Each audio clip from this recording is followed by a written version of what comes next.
मंदिराकडे खालच्या बाजूने रोड आहे मेन खालून यायला. तर मग एक फरशी लागेल ना तिथं.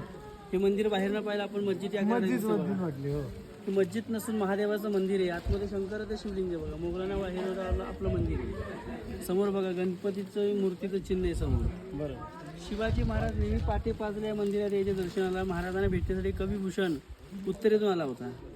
त्या कविभूषणने आपल्या महाराजांवरती काव्य लिहिलं.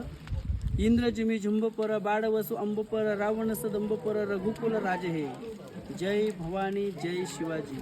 अमोल कोल्हेची मालिका पाहिली असेल राजा शिव छत्रपती. मंदिराच्या समोरच आपल्या महाराजांची समाधी आतमध्ये.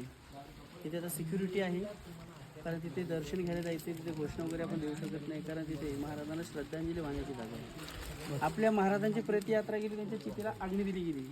काही लोक म्हणतात महाराजांना चितीला आग्नी देणं वाघ्या नावाचं कुत्र होतं. त्या वाघ्याबद्दल सध्या वाद चालले. वाघ्या होत्या की नव्हत्या. पुतळाबाई तिथे गेल्या ना.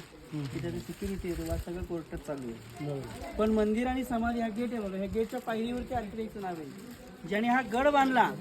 स्वतःचं घरदार गहाण ठेवलेल्या बांधकाम प्रमुखाला महाराजांनी विचारलं तुम्हाला काय पगार पाहिजे.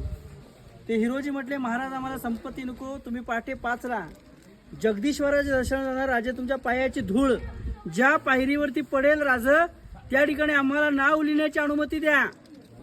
आताच्या इंजिनियरने करोड रुपये ॲडव्हान्स म्हणून मारे असे बघ.